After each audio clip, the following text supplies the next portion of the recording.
So hi, good morning. So I'm gonna perform an auto scenario. So I got cold, so the patient was being hooked up with a simple mask.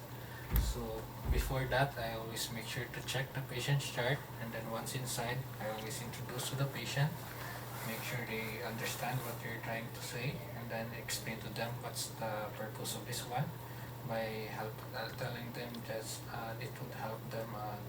This would give oxygen to prevent them from having dyspnea.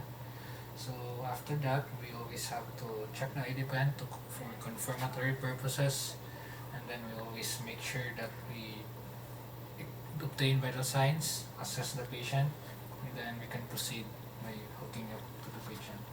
So the doctor would like this one to hook up at 5 liters, simple mask.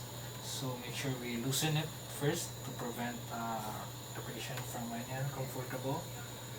And then after we hook it up, make sure before that is we inspect for any misconnections for the mask, and also we feel it with our hands if there's air coming out.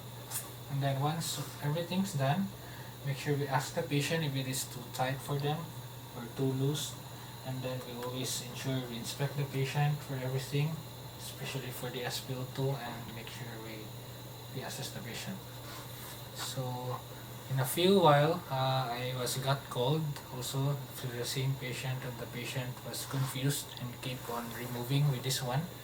So I think patient is very uncomfortable with this because it's a mask. So I recommended that this would be hooked up with a nasal cannula, but with the nasal cannula of flow of 5 liters, I just use it with a bubbler. For some reason that with the bubbler, this would relieve the patient from any nasal dryness or irritation. So make sure with the bubbler we have sterile water in place, and then we should set it and should be with this maximum line, should not be in here with the minimum. So with this, we have to turn this one off. Then we always have to remove it carefully with the patient, and then make sure with this bubbler we hook it up in here, remove this green one, the auto nipple, and then after that we always hook it up in this one. So after putting up this together with our distilled water, sterile water, we always have to carefully fill it with our fingers with a flow of 5 liters, especially if there's air, with no kinks or obstruction. And then after that, try to loosen it first, and then carefully insert it to the patient's nose. So once everything is done, make sure we always ask the patient if they are comfortable with it, and then we always tell the patient that together with this one, you notice there's a bubbler on top of them. This would prevent them from experiencing any bleeding from their nose, dryness, or even irritation. So I sense the patient to be comfortable, able to talk.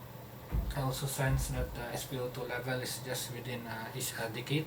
So I always make sure to assess the patient, and also make sure the patient is comfortable, and also at the same time I always auscultate them.